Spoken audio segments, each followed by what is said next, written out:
Margaret Kowalski's left shoe had begun to rub skin raw before the market lamps were extinguished, and by the time the first carts rattled over the slick stones of Covent Garden, she was limping in earnest, her thin mantle dark with rain and clinging to her wrists like wet paper.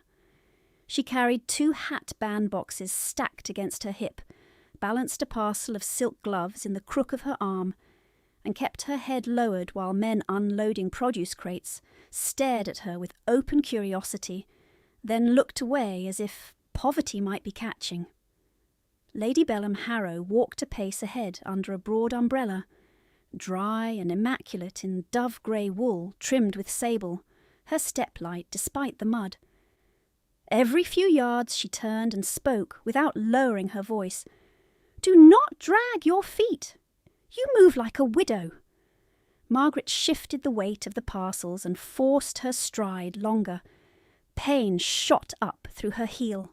Her fingers had gone numb from cold, and then beyond numb, into that fine biting ache that felt almost bright. A fishwife by the eels called after her, half pitying and half amused. "Poor dove, she will drop dead before sunrise." Lady Harrow did not break pace. "If she drops anything, she will go without food again." Margaret said nothing. Speech cost breath, and breath was already thin in her chest. At the corner by the flower stalls she nearly slipped, caught herself against a post, and felt the parcel of gloves slide in her grasp. Lady Harrow's gloved hand closed around her elbow hard enough to bruise. "Clumsy creature! Do you mean to ruin goods you could not purchase with 10 years of service?" Rainwater ran from Margaret's hairline down her neck. She swallowed the taste of iron and hunger, lifted the parcel again, and walked. By 5:30, the modiste's door was opened for Lady Harrow and her daughters, while Margaret waited in the narrow entry hall where the tiles held yesterday's chill. Steam rose faintly from the shop at the back, where presses hissed and seamstresses bent under lamps with their needles flashing. A girl no older than 15 took one look at Margaret's dripping sleeves and moved a tray of pale satin away from her reach. Lady Harrow turned at that small motion and fixed Margaret with the look she used when she wanted a room to witness correction. "There! You see what comes of incompetence. Wet hands on finished work." Margaret looked down at her own fingers, red and split around the knuckles, the skin furrowed white from cold. She had not touched the satin. She had touched only the parcel she had been ordered to carry. "I did not," she began, then stopped. The seamstress kept her eyes lowered. Lady Harrow lifted one brow. "You did not what, Margaret? Understand simple instruction?" Beatrix Harrow laughed softly as she removed her gloves. Celia followed, bright-faced and warm, from the carriage and said, "Do not ask her to think before breakfast, Mamma. She has such delicate faculties." Margaret had no breakfast to think upon. She had been sent out from Harrow House with tea gone cold in its cup and a crust of bread removed from her plate, after Lady Harrow said she had no appetite for people who spoiled expensive things. In the mirror above the counter, Margaret saw herself as others did, plain dark hair pinned too tightly, a pale narrow face, eyes too large for fashion, mantle patched at the seam where rain had found the old thread. She looked like a maid who had borrowed a gentlewoman's posture and forgotten to return it. When Lady Harrow finished selecting ribbons and trimmings for the evening musicale, she did not glance toward Margaret as she gave the next order. "You may carry these to the carriage. If one box is damp when we arrive, you will not dine tonight." The carriage rocked toward Hanover Square while rain streaked the windows in long grey lines that made London look blurred and distant, as if the city itself wished to be elsewhere. Margaret rode on the rear fold-down seat with the bandboxes at her feet and the newest dress laid across her lap under oiled cloth. It was peacock blue satin for Beatrix, cream gauze for Celia, both cut to display shoulders Lady Harrow had paid to keep pale. Margaret's own gown for the musicale had belonged to a cousin twice removed and was altered beyond grace. The bodice pinched at one side, the hem let down and re-hemmed so many times the stitches made a visible ridge above her ankle. Her heel throbbed in time with the carriage wheels. When they reached Harrow House, she was sent to the side entrance, not the front, and told to change in the old schoolroom because the sisters required both mirrors upstairs. She undressed beside a coal grate that had not been lit and pulled the dry gown over skin that still held the morning's damp. Her stomach twisted so sharply she pressed a hand against it and waited for the wave to pass. Martha, the kitchen maid, came in with a brush and a ribbon and paused at the sight of Margaret's hands. "Miss, your fingers are cut again." Margaret shook her head once. "Do not call me miss, when Lady Harrow may hear." Martha's mouth tightened, and she lowered her voice further. "There is broth left in the pot." Margaret thought of Lady Harrow's face, if she was discovered taking it, thought of tomorrow's breakfast removed before she touched it, and answered with a steadiness that cost more than tears. "Give it to Thomas. He coughs at night." Martha nodded as if she had expected no other answer and turned away quickly, hiding her expression in the ribbon basket. The musicale occupied a narrow townhouse whose marble stairway climbed in a white curve beneath chandeliers bright as frost. Carriages lined the street. Footmen shouted names over the rain. Margaret entered 2 steps behind Lady Harrow and several paces behind her sisters, carrying a shawl, a fan, and a parcel of gloves she had dried against her own body heat all afternoon. Perfume and wet wool mingled in the hall. Candles flared in mirrored sconces. Everywhere there was silk and laughter and the polished confidence of people who had never counted the cost of an apple. Lady Harrow greeted acquaintances with practised warmth, and when a dowager asked who the dark-haired young woman was lingering at the edge of the group, she answered with a faint smile that did not reach her eyes. "Ah, quiet, Margaret, too dull for conversation." The dowager made a small sound of approval, the kind reserved for obedient furniture. Beatrix and Celia drifted forward in their jewels, each wearing one strand of pearls that had belonged to Margaret's mother, Aniela, who had worn them only twice in public and once in the library at home while reading aloud to her husband from a logbook of Baltic ports. Margaret saw the familiar clasp at Celia's throat and felt, not surprise, but the old clean line of loss reopening where it never fully healed. She was given a chair near the wall between a potted laurel and a row of gentlemen's hats, and told to keep the shawls in order and answer if summoned. No one asked her to sit nearer the fire. Captain Jan Kowalski had not been dead 2 months when Lady Harrow ordered the library shelves emptied and the long mahogany table moved to make room for cards. Men who had once addressed him with respect watched her make that room and said nothing. The maps he had brought home from sea, edges frayed, notes in 3 languages in the margins, were sold to settle a debt that had not originally been his. He had signed as guarantor for Lady Harrow's brother, trusting family more than ledgers, and that trust had ended in a shipping loss no prayer could reverse. After the funeral, Lady Harrow spoke often of sacrifice while spending freely on draperies and trinkets and invitations. She called Margaret's allowance an extravagance. She called her father's books clutter. She called gratitude the only inheritance an unwanted stepdaughter ought to expect. Margaret learned to stand very still when those declarations were made in company. Stillness did not protect her from orders, but it protected something inward from being handled. In the months after the library became a card room, she memorized the locations of each removed volume before the cases left the house. She remembered which map had hung over the mantel, and where her father's hand had once rested when he traced a route from Gdansk to London, and told her that language was a vessel no creditor could seize. On nights when the house quieted and laughter from Lady Harrow's card parties thinned to distant murmurs, Margaret wrote by candle stub in a notebook small enough to hide in her bodice, Latin verse first, then French, then the Polish lines her father had recited under his breath when he believed no one heard him.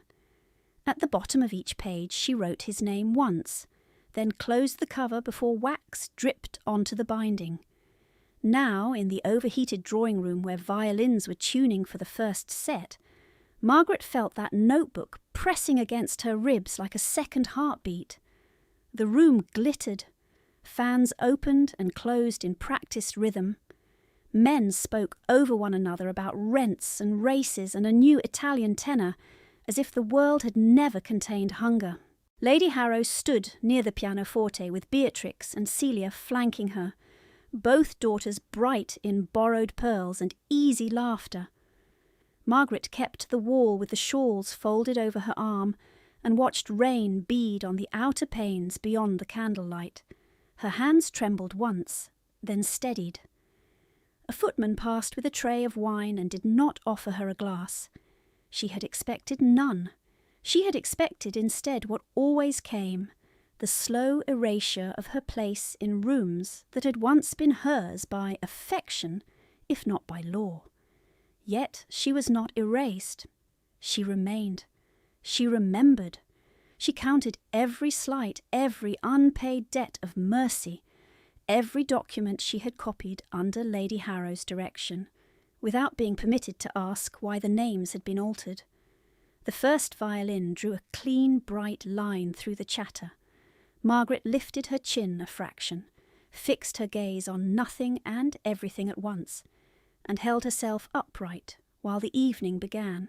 The first notes rose and sestled over the room like a veil drawn across restless mouths, and in that soft command to listen, Margaret moved along the wall with the folded shawls on her arm, stopping where Lady Harrow's acquaintances held out gloved hands without looking at her face.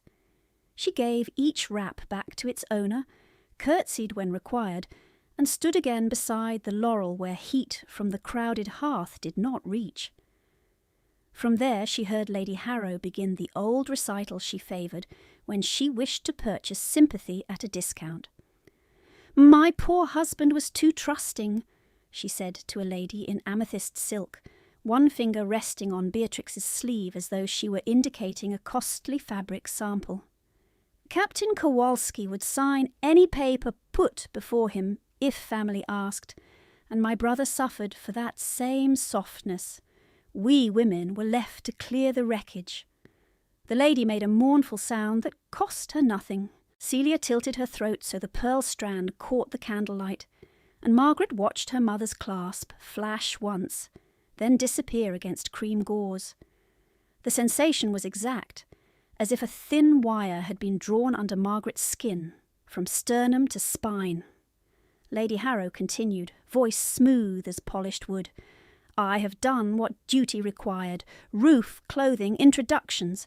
One cannot ask gratitude of youth, but one hopes for usefulness." Margaret kept her eyes lowered while those words crossed the space between them and landed with practised force. Usefulness had meant carrying parcels until her palms split. It had meant rising before dawn to mend ribbons by kitchen candle, while Beatrix and Celia slept through breakfast bells. It had meant listening as accounts were discussed over her shoulder as though she were a chair, then being called ungracious if she failed to nod at the proper places. She had learned each rule by penalty. If a hem was crooked, dinner was withheld. If she answered too quickly, she was insolent. If she answered too slowly, she was dull. The terms changed. The punishment did not.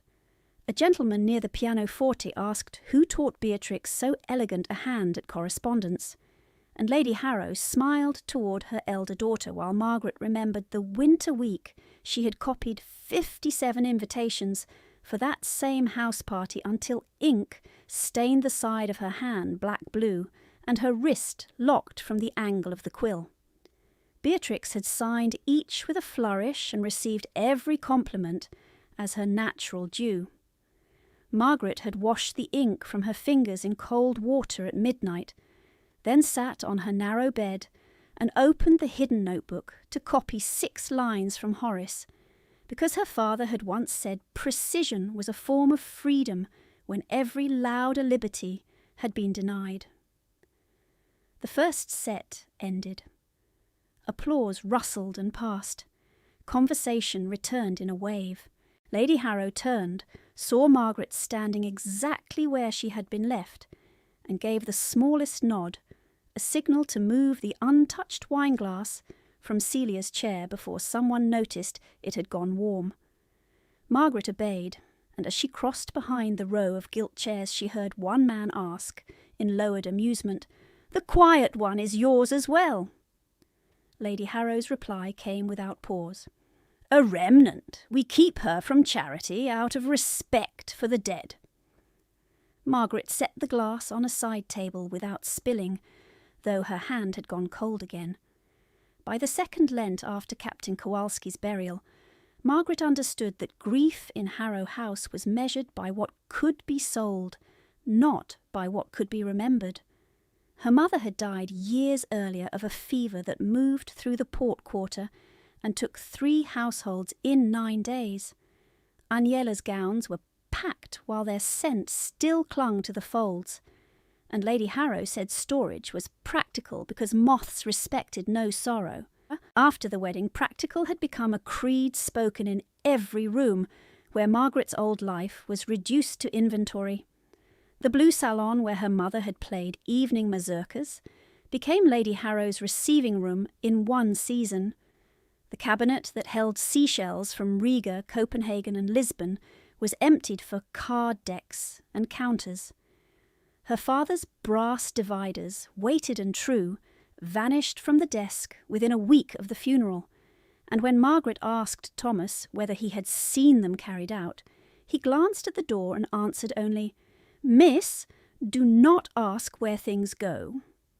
She did ask once of Lady Harrow herself, standing in the corridor outside the old library, while 2 men in aprons wrapped atlases in paper. "Those were my father's working charts." Lady Harrow did not slow her step. Silk rustled, lavender drifted, and the dismissal struck harder than any raised hand. "Your father's papers are now my burden. Burdens are disposed of." Margaret had been 19 then, old enough to hear the legal truth under the social cruelty. A widow with title and debt held the keys. A stepdaughter held gratitude and silence. She learned to stand in doorways while decisions were made over her head, to fetch sealing wax and not read names aloud, to copy columns of figures into a neat hand, and stop short of asking why one signature was practised 3 times on scrap before being placed upon the final page. At supper, Beatrix would complain that the house felt gloomy and ask for brighter draperies. Celia would ask whether she might have Margaret's mother's pearl comb, because dark hair does not deserve ornament if it is always hidden. Lady Harrow would laugh, then look at Margaret as though generosity were owed by the person being stripped. "You do not attend balls. Your sister has use for it."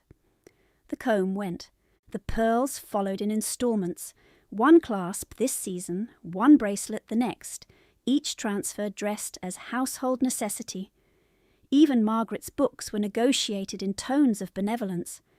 "French verse is wasted on a girl with no prospects," Lady Harrow had said, selecting 2 volumes for Beatrix's morning lessons, though Beatrix never opened either beyond the title page. Margaret recovered one by finding it under a chaise with a torn spine and mending it in secret with flour paste. She kept it beneath loose floorboard planks in the attic room and read by candle stub when the household slept, lips moving soundlessly over lines that reminded her language could still be exact when people were not. In the present room, crowded and perfumed and loud with polished kindness, That long training in effacement held her upright. She watched Lady Harrow accept condolences for hardships she had converted into advantage. She watched Celia touch the pearls and smile at admiration that belonged to a dead woman who had laughed more softly and never raised her hand to anyone weaker. She watched Beatrix lift her fan and whisper behind it, while her gaze swept once over Margaret's altered gown and settled in pleased contempt. Hunger gnawed steadily now, no longer sharp. Her heel burned where wet leather had rubbed skin through to tenderness. When a servant passed with sugared almonds, she turned her face away before desire could register as expression. She had been taught that need, once visible, became a weapon for others to use. A baronet's wife summoned Margaret with a tilt of her finger and surrendered a damp glove for drying, then asked, not unkindly, and not with any real interest, "Did your father truly sail the Baltic in winter?" Margaret answered with the careful brevity that survived in her when truth had no secure place to land. "Yes, madam." The woman nodded as though confirming a trivial anecdote, and resumed her conversation before Margaret had stepped back. Yet the question had already opened the old room in her mind where her father bent over charts with lamplight on his cheek and salt still in his coat seams, explaining currents with patient hands while she copied port names in English, Polish and French, each language in a separate column because order made memory hold. He had not treated her as an ornament. He had tested her translations and corrected errors without contempt. He had said once, when she rendered a difficult line cleanly, "Good again!" 2 words, enough to build a future in. After his death, those same skills became household drudgery under another name. Lady Harrow discovered that Margaret's hand was precise and set her to copying bills of sale, rent notices, promissory papers, and letters to creditors that grew steadily less truthful as months passed. "Write what I dictate," Lady Harrow would say, leaning over her shoulder until the scent of rose water turned cloying. "Do not improve upon it," Margaret wrote. She noticed when dates were altered. She noticed when amounts shifted. She noticed when Captain Kowalski's guarantee was invoked in documents drafted after his death, his obligation stretched like cloth beyond the seam where it should have ended. She kept each observation in silence because protest invited punishment and achieved nothing except spectacle. But she remembered. Memory became its own ledger, line after line stored behind her still face. Tonight, as the second violin began and dancers formed for a country set, Lady Harrow crossed to the wall where Margaret stood and adjusted the shawl draped over her arm, as if correcting a servant in her own hall.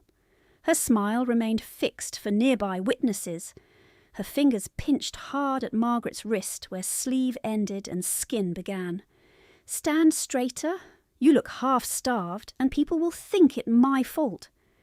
Margaret met her gaze for one measured breath and offered the answer expected by survival. "Yes, Lady Harrow." Lady Harrow's grip tightened once, then released. "If Lord Belmere asks, you will say the accounts are stable. Do you understand me?"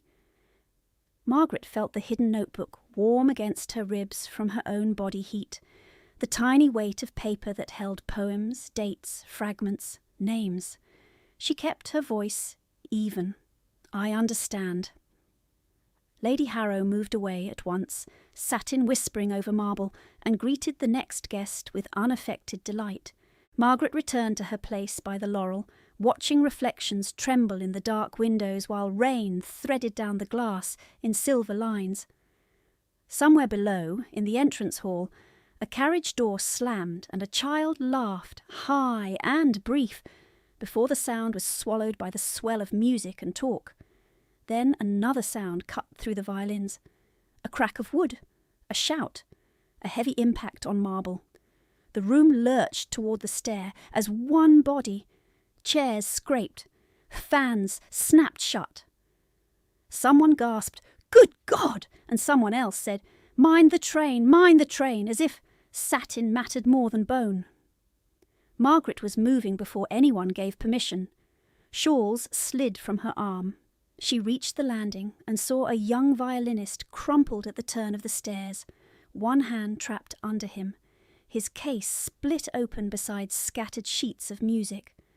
Rain from boots and cloaks had slicked the marble. He must have hit the edge hard. Red spread bright against his stocking just below the knee where the wood clasp had torn through fabric. 3 gentlemen stood over him, pale and useless, unwilling to kneel. A lady covered her mouth and stepped backward to protect her skirt.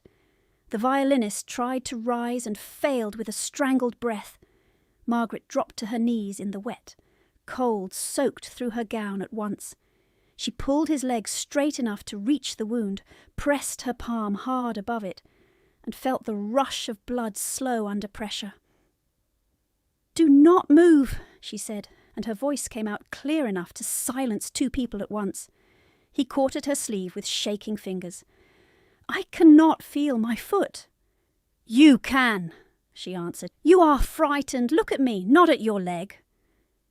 She tore a strip from the inner hem of her petticoat with both hands, wound it tight where her palm had been, and knotted it with a sailor's efficiency learned at a chart table and never forgotten. A footman hovered at the base of the stair, frozen between rank and alarm. Margaret looked straight at him. "Hot water, clean cloth. Now bring a cushion as well." He turned and ran before he thought to ask who had given the order. Lady Harrow's voice hissed above the crowd. "Margaret, leave that! You are making a spectacle." Beatrix, breathless and appalled, whispered, "Her gown is ruined." Celia laughed once, in disbelief. "She is kneeling in stair water." Margaret did not lift her head. The violinist's skin had gone grey around the mouth. She put 2 fingers against his wrist, fast, uneven, but present. "Breathe slower," she said quietly. "There, again." She gathered the spilled sheet music with her free hand and pushed it aside so no one would tread on it. Someone behind her muttered that a surgeon should be fetched. Another answered that the nearest one would take 20 minutes at least in this weather. Margaret tightened the knot when the cloth darkened. The violinist clenched his teeth and let out a low sound that made 2 ladies turn away. Within less than a minute the music had stopped entirely. Silence spread in rings from the stairwell. Then the front doors opened again, and the hall changed shape. He entered in a black greatcoat still shining with rain, broad-shouldered enough that footmen flattened against the wall to clear his path. Water ran from his hat brim and tracked dark lines down a face cut hard as winter stone. Men bowed before he reached them. Women lowered their eyes and curtsied instinctively. Even those who had not seen him knew at once who held that kind of space without requesting it. Lord Ashford Vale, Duke of Halberd. Margaret knew him by reputation before she saw him clearly. Everyone knew the Duke who had inherited 2 young and buried a brother too soon. The one who dismissed half a ballroom with one glance and spoke in verdicts, not conversation. He climbed the stair with measured steps and stopped when he saw the violinist and the dark-haired woman on her knees in soaked muslin, hands red to the wrist, petticoat torn for bandage, face set in concentration so fierce it looked like anger. His gaze took in the scene at once. The split case, the bloodied stocking, the knot she had tied, the crowd doing nothing. "What happened?" His voice carried without effort. "A fall, Your Grace," one gentleman offered. Lady Harrow reached him before anyone else could answer, all concern and rustling silk. "A dreadful accident. The poor lad slipped. We were just seeing to matters when my stepdaughter interfered. She can be very dramatic when she thinks she may be noticed." Margaret felt the words strike like cold rain. She kept one hand firm on the bandage and used the other to steady the violinist's shoulder when he shivered. She did not look at Lady Harrow. She looked at the young man and said, Stay awake. The Duke stepped closer. His boots stopped a pace from her wet hem. Remove your hand, he said. The surgeon will attend him. She did not obey. If I remove pressure now, it will open again. A small murmur went through the watching crowd at the tone she used with the Duke, but she did not hear it as social transgression. She heard only the violinist's breathing, sharp, then shallow. The footman returned at a run with steaming water, clean cloth, and a cushion held like contraband. He looked from the Duke to Margaret, uncertain where command now lived. The Duke held out his hand for the basin. Margaret spoke first. Set it here. Tear the cloth into strips. No, longer than that. The footman obeyed her. The Duke's eyes shifted to her face. They were the colour of storm water, cold and assessing. Who are you? Lady Harrow answered at once, smiling as if apologising for furniture out of place. Margaret Kowalski, Your Grace, a dependent in my household. Quiet to a fault. She often mistakes silence for wisdom. Margaret finally looked up. Rainwater had loosened strands of her hair across her cheek. Her face was pale from hunger and effort, her eyes dark and bright with fury she refused to spend on speech. Their gazes locked for one unguarded second. He saw what others pretended not to see. The worn seams at her cuff, the bruise-yellow shadow fading near her wrist, the way her hands trembled once when she shifted pressure, then stilled by force of will. He spoke to her, not to Lady Harrow. You will stand. She met that command with stillness.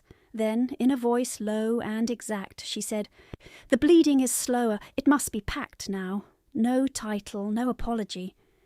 The Duke's jaw tightened.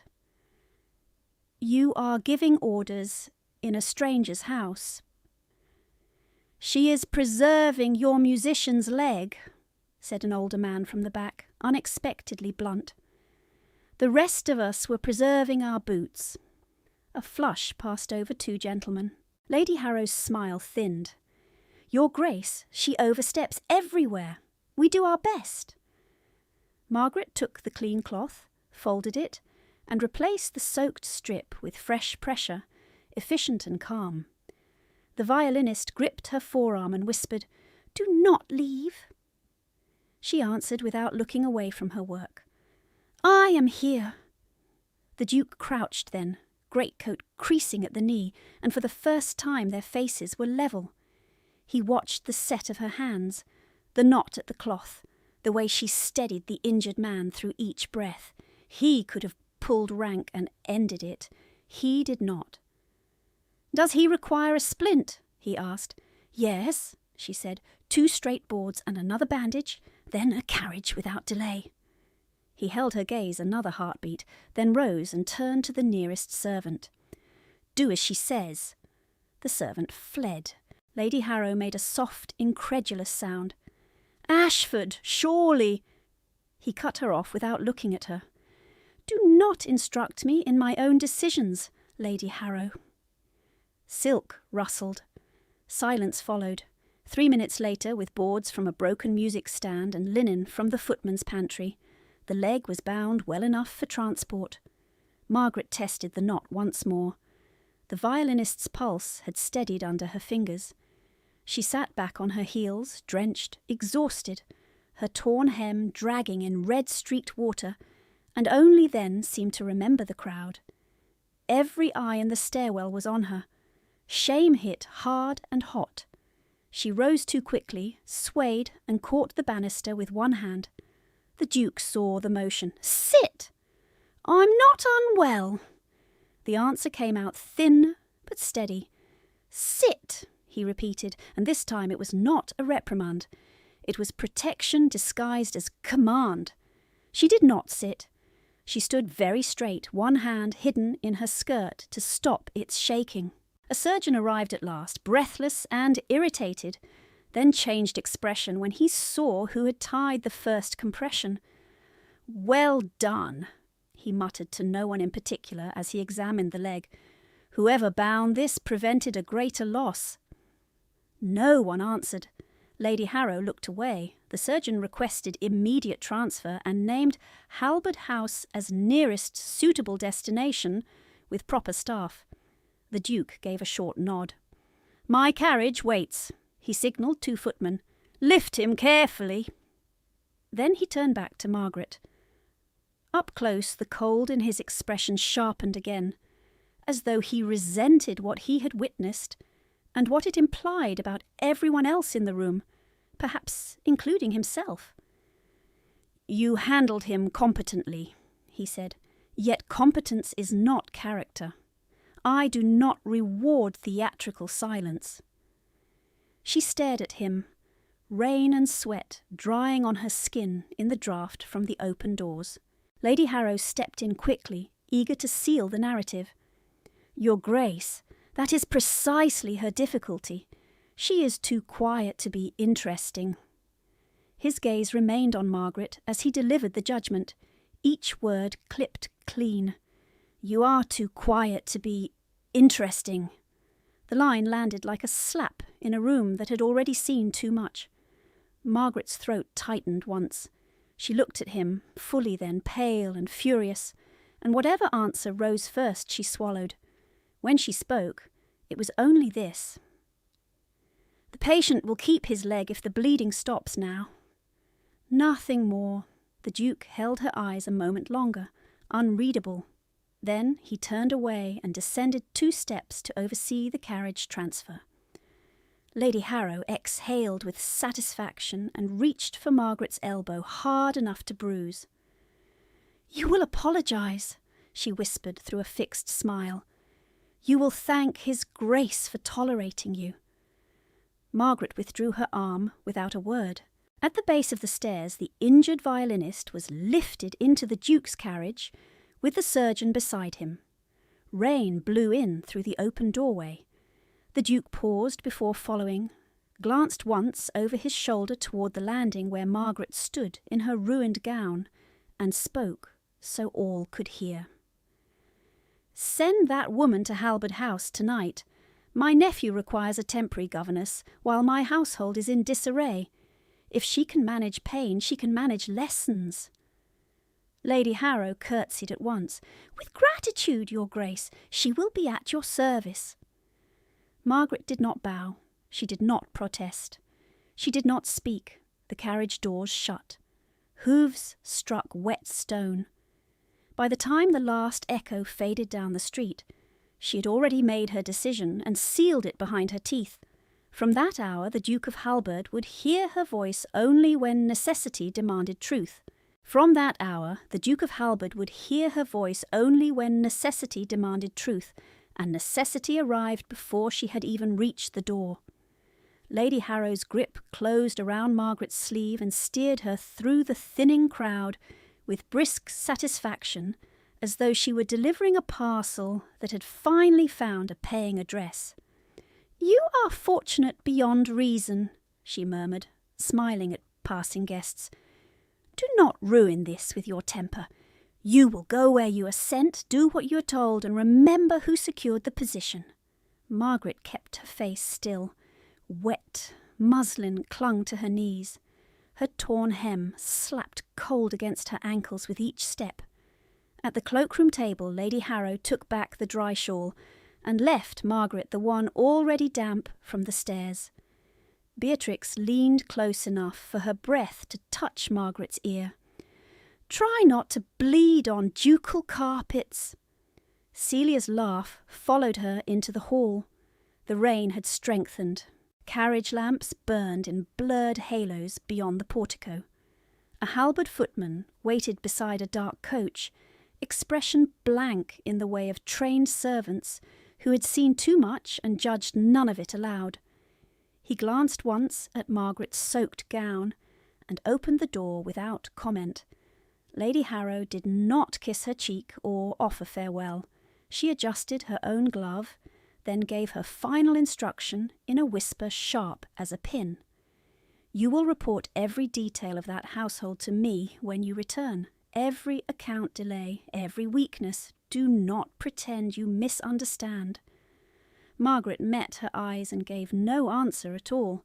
Lady Harrow's mouth tightened. "Get in." The door shut. Wheels turned. The musical fell behind in light and violins and polished cruelty. London unspooled in black stone and rain-slick lanes, and Margaret sat alone on cracked leather with her hands in her lap, watching droplets race each other down the glass. Her fingers stung where cloth had burned them raw. Her stomach knotted at the smell of damp wool and lamp oil. She had not eaten since yesterday afternoon. She pressed her tongue against the roof of her mouth and held the hunger down. Halberd House rose from the dark like a ship cut from stone, broad-fronted and severe, its upper windows lit in uneven squares. Footmen moved quickly under the porte-cochere. Somewhere within, a child cried out once, and then bit the sound off as if he had been taught not to trouble adults with pain. The housekeeper who received her was a square-shouldered woman in black bombazine with a ring of keys at her waist, and eyes that missed nothing.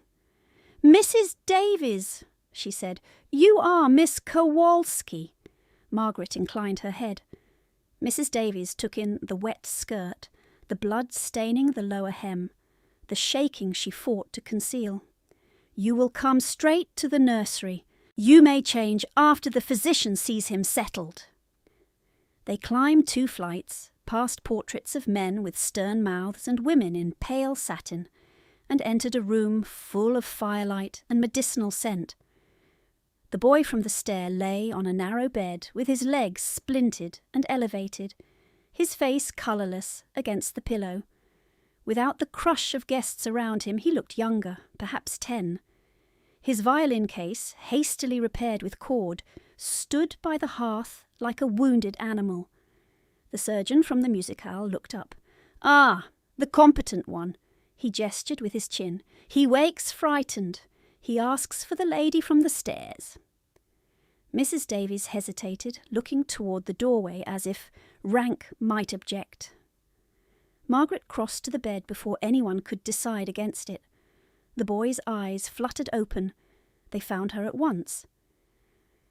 "You stayed," he whispered. "I said I would." His hand reached for hers and she gave it, careful not to jar the mattress. His pulse raced against her fingers. The surgeon measured a draught into a spoon. "Pain will sharpen through the night. Small doses only. Keep him warm. Keep him still. If fever rises, send for me." A man stepped into the doorway then, boots dark with rain, greatcoat removed but authority still clinging to him like weather. The Duke did not announce himself. He did not need to. The room seemed to align around his presence. "Report," he said. The surgeon answered briskly. "Clean fracture below the knee. Soft tissue torn. Initial, blood loss, controlled promptly." His eyes flicked toward Margaret. "By her." The Duke's gaze moved to her hands where they enclosed the child's smaller one, then to the tear in her petticoat, then to the line of exhaustion carved deep beside her mouth. He addressed Mrs. Davies without looking away. "She remains here tonight." "Mrs." Davies inclined her head. "Yes, Your Grace." He gave Margaret a short, unreadable nod, a gesture that might have been acknowledgement and might have been command, then turned and left as silently as he had come. She did not call after him. An hour later, fire had been built higher, fresh linen had been brought, and the household settled into that strained quiet, particular to large houses, when a child is ill and every corridor listens. Mrs. Davies returned with a plain gown borrowed from an under-housemaid and a basin of warm water. "5 minutes," she said. "I shall stay with Master Edmund." Margaret washed quickly behind a screen, teeth clenched as warm cloth touched a braided skin. Her heel had blistered through. Her knees were bruised dark from marble. She put on the plain wool gown and returned to the bedside with damp hair braided down her back. "Edmund Vale," Mrs. Davies said softly, formal even now. "This is Miss Kowalski. She will sit up with you." The boy frowned without opening his eyes. "I know who she is." By midnight the house clock had struck 12 and then 1. Rain tapped steadily at the nursery panes.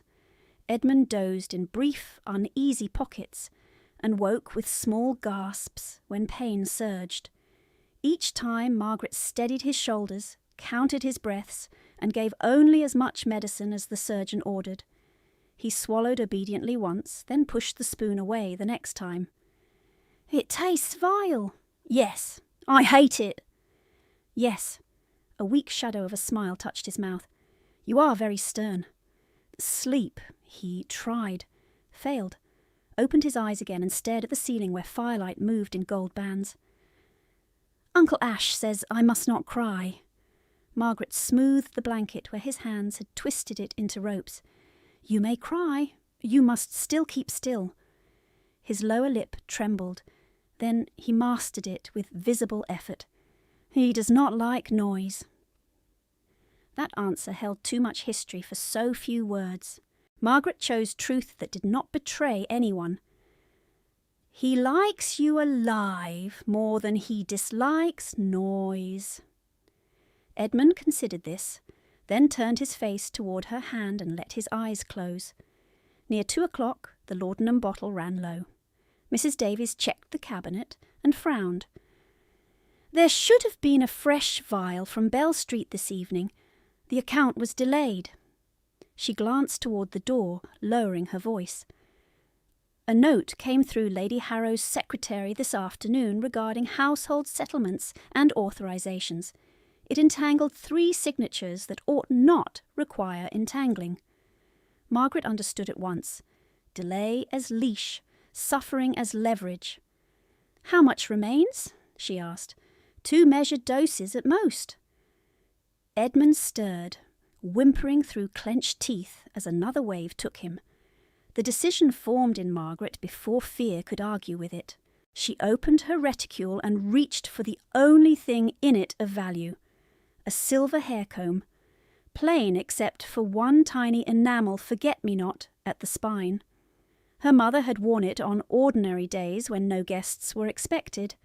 She held it for one breath, then placed it in Mrs. Davies's palm.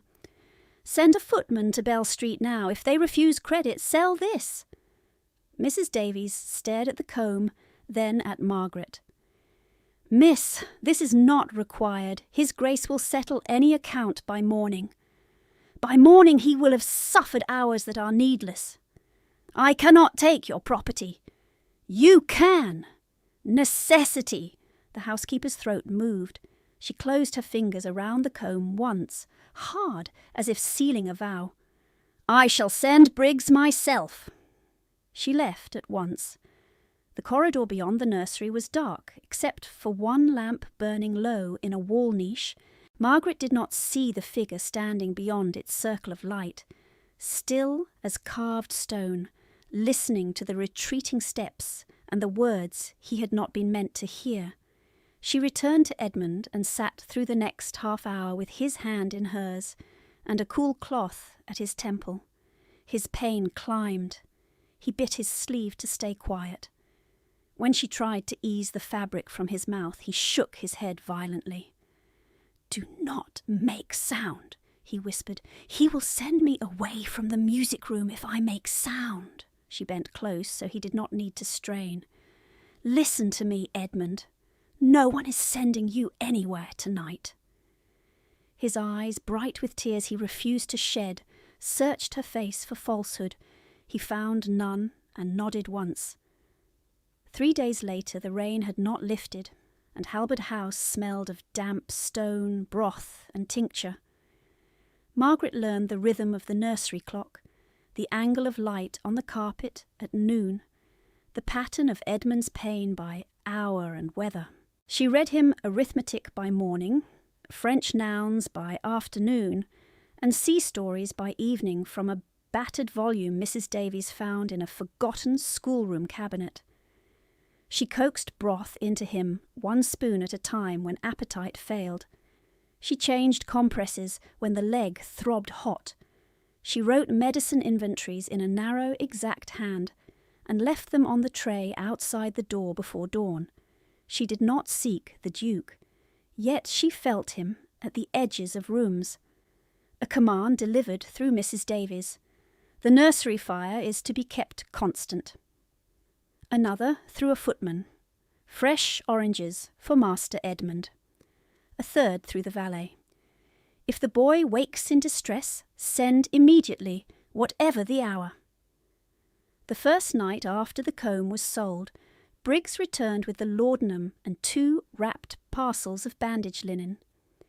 Mrs. Davies placed the medicine in the cabinet and, without ceremony, set a small envelope beside Margaret's ledger. Inside lay the exact amount fetched for the comb, and a brief note in a hand she recognised from labels and directives. Replace this at your discretion. No household account shall be delayed again. No signature. None required. She folded the note and slid it into her notebook. Not as gratitude, not as surrender, but as evidence that a line once crossed had been seen and answered. On the 4th evening, Edmund insisted on sitting in the window chair to watch rain strike the courtyard stones. Margaret wrapped him in blankets and settled his splintered leg on pillows. He leaned into the cushions with visible effort, then pointed toward the violin case by the hearth. "Open it!" She did. The instrument inside gleamed warmly even in dim light, repaired seam nearly invisible. "Who fixed this?" He gave her a look that said she already knew. "Uncle Ash, at dawn. He said no one else was to touch it." She closed the case gently. "Then no one else shall." A knock sounded. Mrs. Davies entered with a tray and glanced from Edmund's colour to Margaret's face, measuring both. "The physician says 1 more week before any weight on the leg. Fever risk has passed."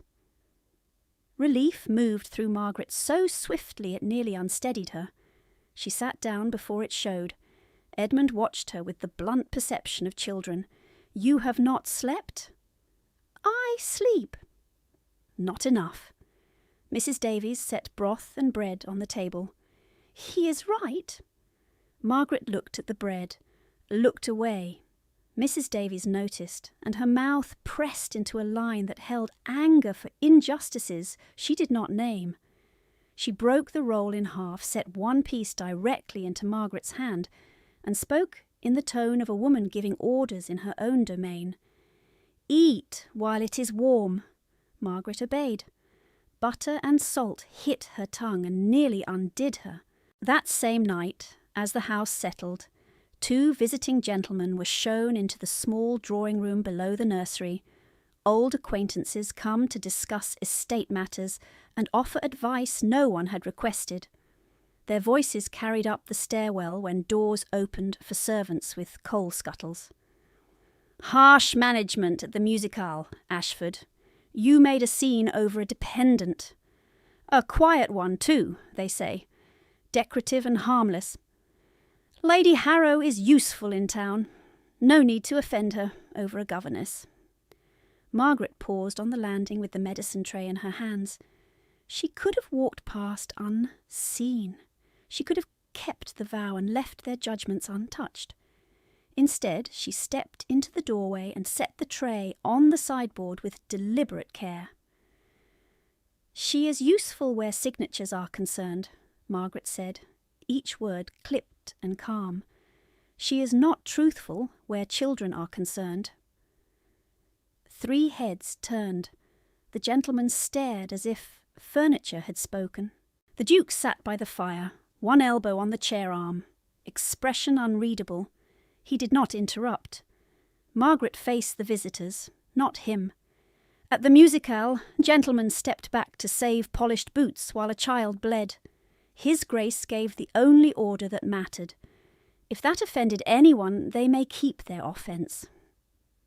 One gentleman flushed. The other found his cravat unexpectedly interesting.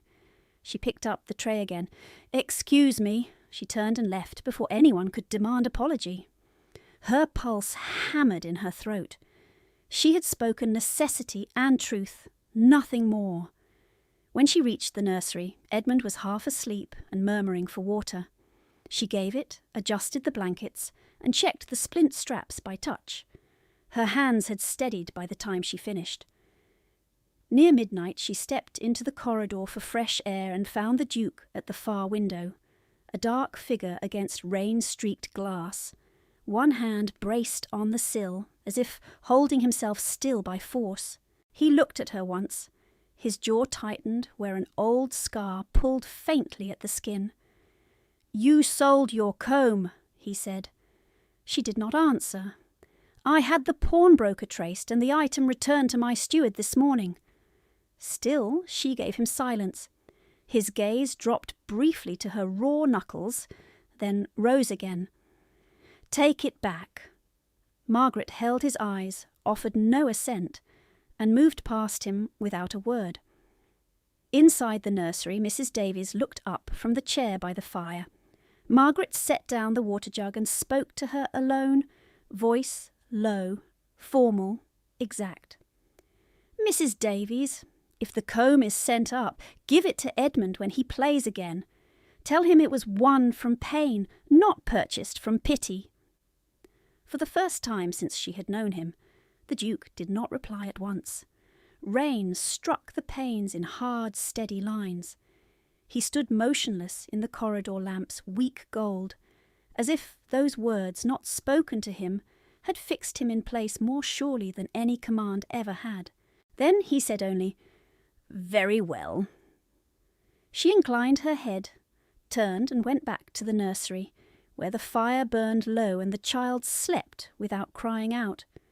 The latch settled behind her with a soft click, and the nursery held its small circle of warmth, as if the corridor and the man in it belonged to another country. Edmund slept on his side, one hand open on the blanket, breath finally even. The fire had dropped to coals. Mrs. Davies rose from the chair and searched Margaret's face with one sharp maternal glance. "He spoke." Margaret set the jug on the washstand. "Yes." "And you answered?" "To you, not to him." Mrs. Davies gave the faintest nod, approval and concern in equal measure. "Sit, then. Your knees will fail if your pride does not." Margaret did not sit. She checked Edmund's splint straps again, then smoothed the coverlet where his restless heel had dragged it crooked. Her hands moved with practised calm. Inside, the encounter in the corridor still rang hard and bright. "Take it back. Very well." His voice had carried command even when he conceded, and that concession unsettled her more than authority ever had. A floorboard sounded beyond the door. Not retreat, not approach. Stillness. She looked toward the threshold before she could stop herself.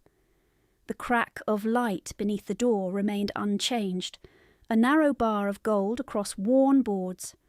Mrs. Davies followed her glance. "If he stands there all night, he will catch a chill and call it discipline." Margaret lowered her eyes. "He does not strike me as a man who catches anything without permission." The corner of the housekeeper's mouth shifted, not quite a smile. Then she crossed to the cabinet, measured the next dose into a spoon and set it ready on the tray. "When the clock strikes one, wake him gently. No later." Margaret inclined her head. A quarter hour passed in hush and ember light. Rain thinned against the panes, from hard tapping to a soft, persistent hiss. The great house settled around them, timber and stone giving quiet sighs to the night. Edmund murmured once, turned his face into the pillow, and woke with a gasp that sharpened into pain before sound. Margaret was at his side at once. "Easy! I am here!" He blinked up at her, disoriented. "Is it morning?" "No. Drink this." He swallowed the laudanum with a grimace and clutched her wrist until the worst of the wave moved through him. His fingers were small and fierce with effort. "Do not go to the corridor," he whispered. "When people leave, they do not come back quickly." She sat on the edge of the mattress, careful of the splint. "I will not go far." "Promise." "I promise." his grip eased. Sleep took him by degrees. A knock came, so soft it might have been a change in the rain. Mrs. Davies opened the door a hand's width. The Duke stood beyond it, coat removed, shirt sleeves rolled once at the forearm, as if rank had no use inside sick rooms. In his hand lay a narrow case of dark leather. He did not step in until Mrs. Davies moved aside. Margaret rose. He looked at her only briefly, then crossed to the bed and placed the case on the quilt near Edmund's uninjured hand. The boy's eyes opened at the motion. "Uncle! Do not sit up!" The Duke's voice came clipped, low. "You requested this yesterday." Edmund frowned in confusion, then touched the case and understood. "The comb." Margaret went still. Edmund lifted the lid. Silver glinted in firelight. The enamel forget-me-not, worn at one petal, caught blue for a breath before shadow covered it. The Duke spoke without looking at Margaret. "It is yours for your next performance, if Miss Kowalski permits." Edmund looked from one face to the other, solemn with the gravity children adopt when they sense rules they do not understand. "She said it was won from pain." The Duke's jaw tightened. "Then keep it as proof pain does not collect every debt." He turned then, and his gaze landed on Margaret with direct force. No softness, no evasion. "I heard your words in the corridor. I obeyed them." There it was. Observation made plain. He had listened when she believed herself unobserved. The admission struck deeper than apology would have done. Margaret held his gaze and gave him silence. Edmund, already drifting again, closed his fingers around the comb case and fell asleep with it against his chest. Mrs. Davies drew the curtains tighter against the draught and murmured that the hour for compress change had come. Margaret moved to fetch fresh linen. The Duke took the bowl from her hand before she could cross the rug. "Sit," he said. She did not. His eyes flicked once to her stance, to the weight she kept off her left heel, to the tremor beginning in her fingers. "That is not a request." She set her mouth and reached for the bowl again. He did not relinquish it. For one suspended moment they stood close enough to feel each other's breath, neither yielding, the housekeeper watching from the hearth with the still patience of a woman who knew battles could be fought without raised voices. Then the Duke placed the bowl on the table beyond Margaret's reach and called into the corridor, "Briggs!" And a footman appeared at once. "Bring food to the schoolroom adjoining this nursery. Bread, broth, tea, now!"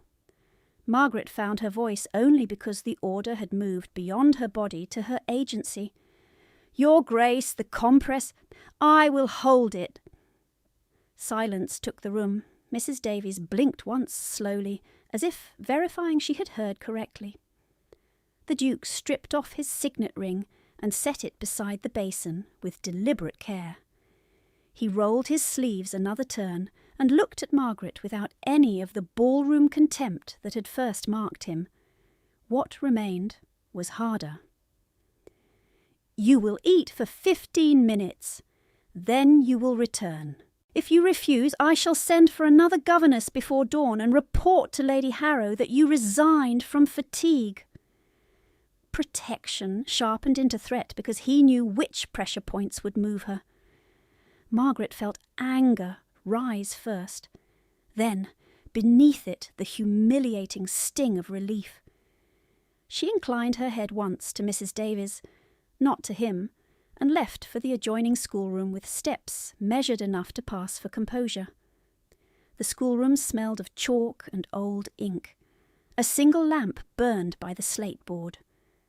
Briggs arrived within minutes with a tray and eyes fixed respectfully at the far wall. When he withdrew, Margaret sat at the small desk where Edmund copied his verbs and stared at the untouched bread until the room blurred at its edges. She forced herself to eat.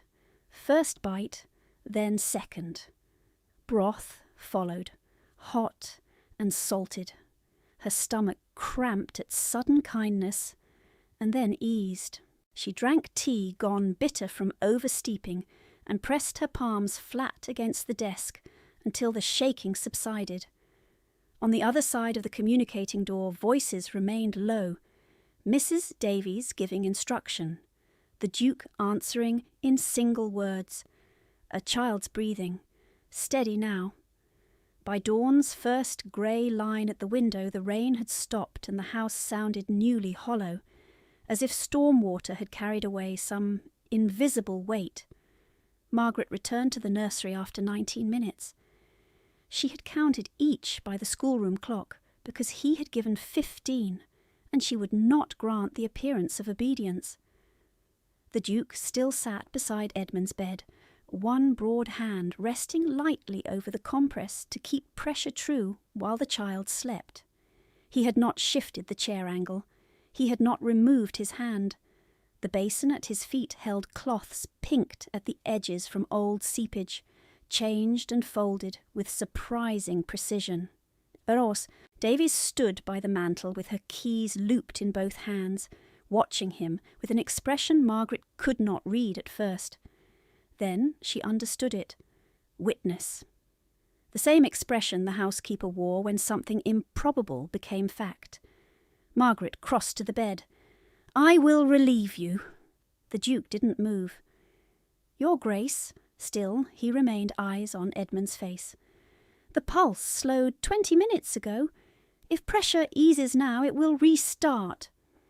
Margaret glanced at the clock. "You have held that position for nearly an hour.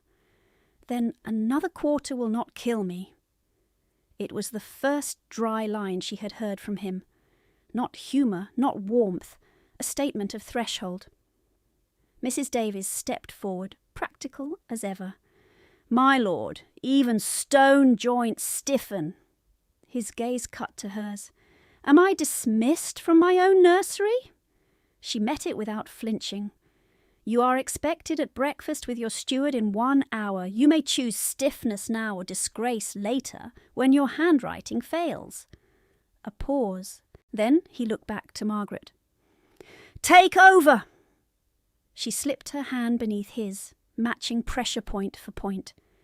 His skin was cold despite the fire. He waited until he felt the transfer set, then lifted his hand away with care that bordered reverence. Red marks scored his palm where cloth had pressed. He flexed his fingers once. The knuckles shook before stillness returned. Evidence. Physical. Undeniable. Margaret saw it. So did he. He rose from the chair in one controlled movement and swayed almost imperceptibly when blood returned to legs held too long in one position. Pride corrected the motion before it became visible to anyone else. He looked down at Edmund, then at the comb case tucked safely under the boy's pillow. "When he asks," the Duke said, voice low, "tell him the first exercise begins tomorrow. Open strings only. No heroics." Mrs. Davies answered, "Yes, Your Grace." Margaret kept her attention on the compress.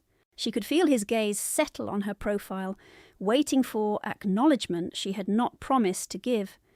Instead, she said to Mrs. Davies, "The linen stock in the cabinet will last 2 days if changed at this rate. We need a fresh boil by afternoon." The housekeeper caught the intention and answered in kind. "I shall see to it." A faint sound came from the bed. Edmund stirred, eyes still closed. "Uncle Ash!" The Duke bent at once, all rigid authority dissolving into absolute focus. "I am here." "Do not leave before I wake." A long beat passed. Margaret watched the Duke's face from the corner of her eye, the old scar pulling pale near his jaw when he clenched against something inward. "I will be in the next room," he said. "You may send for me." Edmund nodded in sleep. The Duke straightened and turned toward the door. At the threshold he stopped without looking back. "Miss Kowalski." She did not answer. His next words came clipped, formal, irreversible in their precision. "No directive from Lady Harrow will govern medicine, staffing, or access in this house again. If any message arrives in her hand or under her seal, it is to be brought unopened to me. That order stands above all others. Commander's shield, public enough for Mrs. Davies and the footman in the corridor to hear, broad enough to redraw power. Margaret's pulse struck once, hard. He continued, still facing the hallway. You were wronged under my roof by delay. I should have prevented. It will not recur. Mrs. Davies bowed her head. Understood, Your Grace. Only then did he look over his shoulder at Margaret. His expression had no softness to hide behind. It was raw in a way colder men rarely allowed to be seen. At the musicale, he said, I mistook silence for emptiness. The words settled in the room like a bell tone after impact. They could not be withdrawn, not by rank, not by temper, not by mourning. Margaret's throat tightened. She kept her eyes on Edmund's blanket and said nothing. He gave one short nod, accepted the refusal, and left. The door closed. For several breaths the only sounds were the nursery clock and the child's even breathing. Then Mrs. Davies let out air she had been holding since midnight and moved to feed the fire. Well, she said quietly, placing another log with steady hands, that was not an apology as poets would write it. No, it was an oath as dukes make them. Margaret adjusted the bandage and felt, beneath fatigue and old anger, a dangerous loosening in her chest. Not trust, not yet, but the first fracture in certainty. Outside, pale light climbed the courtyard walls. Inside, Edmund slept with the silver comb case under his pillow, and Margaret kept her hand firm over the healing wound, while the house learned a new order before breakfast. Bells had even rung. Before the breakfast bell finished its second peal, Briggs appeared at the nursery door with a silver tray and a sealed packet, bearing Lady Harrow's crest in red wax. He did not cross the threshold. From Harrow House, miss, marked urgent for household accounts and staff disposition. Mrs. Davies looked at Margaret first, then at the seal and gave a small nod toward the corridor. Margaret took the packet without breaking it, carried it to the schoolroom, and placed it before the Duke exactly as his order required, unopened and dry despite her damp hands. He read standing. His eyes moved once down the page, then again slower. When he finished, he held the letter over the lamp flame until wax and paper curled black. Lady Harrow instructs my steward to suspend nursery expenditures pending her private review, he said to the room at large, though only Margaret and Mrs. Davies stood there. She also requests Miss Kowalski be returned to her house before week's end. He set the ash in a tray and rang for his steward. Mr. Penrith, draft notice to the magistrate, attach the physician's record of delayed medicine and the secretary's prior interference. Send a rider now. His gaze shifted to Margaret. If there are documents in your possession bearing altered signatures, put them in my hand. She met his eyes, silent. Then she reached beneath the bodice seam, where she kept what mattered most, drew out the small translation notebook, and laid it on the desk beside the ash. He opened it, expecting verse, and found both verse and ledger.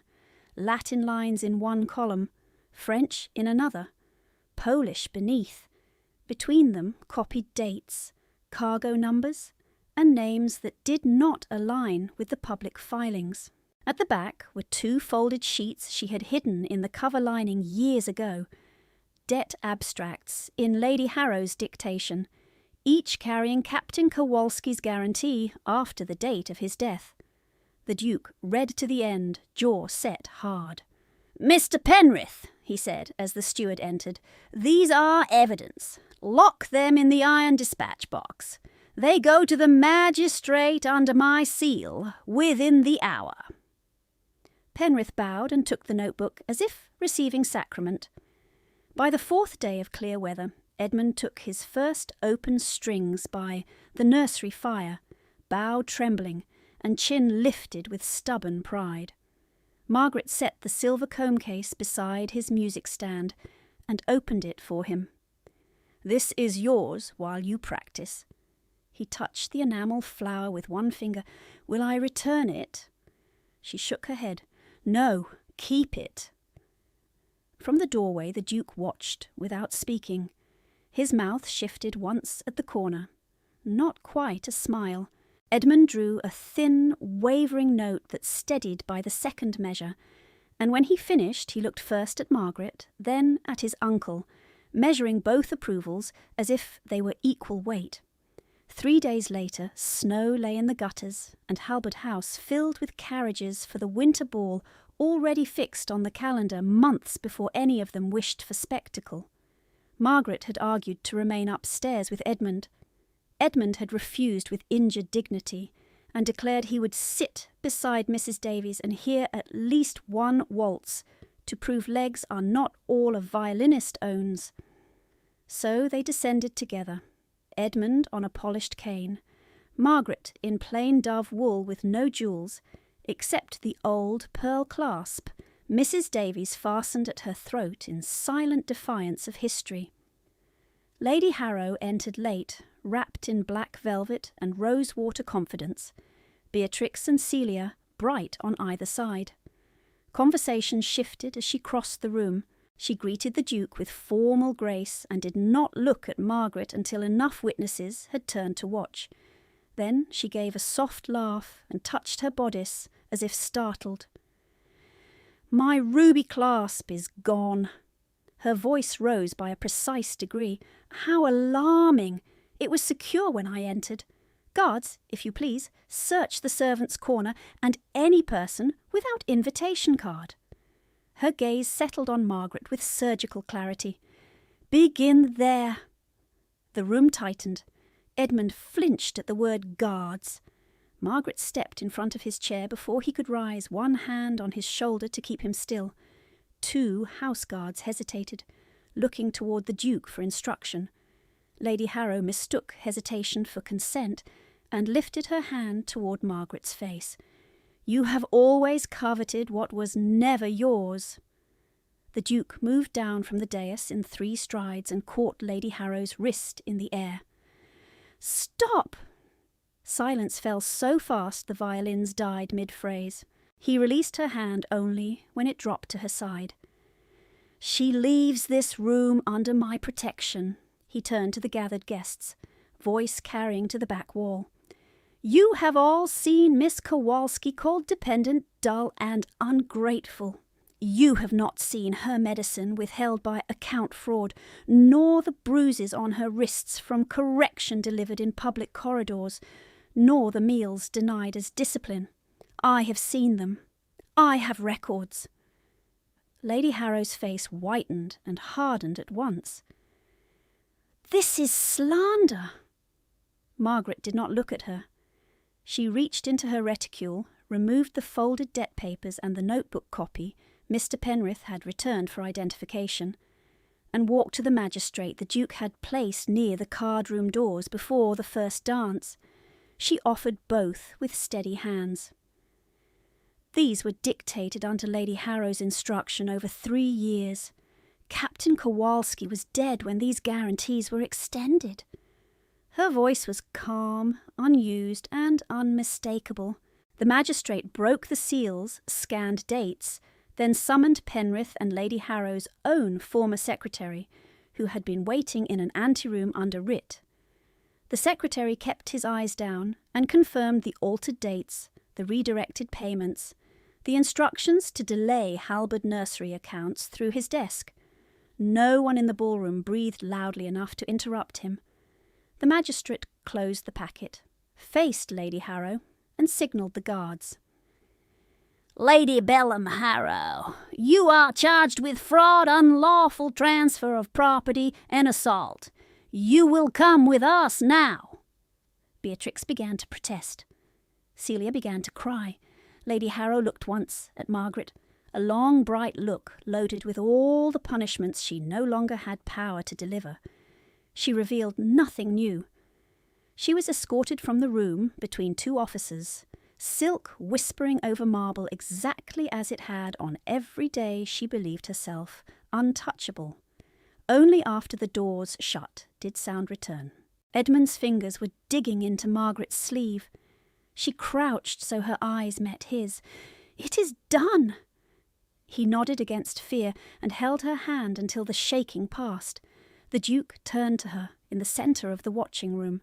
His expression had no armour left, only discipline. "Will you speak to me now?" Margaret met his gaze and answered in the voice she had withheld since the musical stare. "I will, if you listen." He inclined his head once. "I am listening." 5 days passed before the magistrate's clerk called them to chambers, and Snowmelt ran black along Fleet Street while they waited under a high window that smelled of ink, coal, and wet wool. The clerk read findings in a dry tone that did not diminish their force. The forged guarantees were void. Kowalski assets transferred under false authority were to be restored, and interim management would remain with court trustees until inventories were complete. Some items could be returned. Some had been sold too far to recover. Margaret stood straight through every line. When asked whether she wished to pursue all missing personal effects, she answered with precision. "Recover the maps if traceable, and my father's logbooks if extant. The brass dividers may be noted as unrecovered." The clerk wrote each word. Outside the court, the Duke offered his arm. She took it because the pavement was slick, not because memory had shortened. "You heard me," she said as they reached the carriage. "That is why I answered." He looked ahead rather than at her. "I heard you too late once. I will not make a habit of delay." By the first week of June, scaffolds had come down from the old Kowalski library, and sunlight lay again across repaired shelves where cards and counters had once stood. Edmund, walking without a cane, tuned his violin by the east window while Mrs. Davies directed footmen carrying in crates of returned books. Penrith set a final ledger on the restored mahogany table and informed Margaret that the last court-ordered transfer had cleared that morning. She signed receipt in her own hand.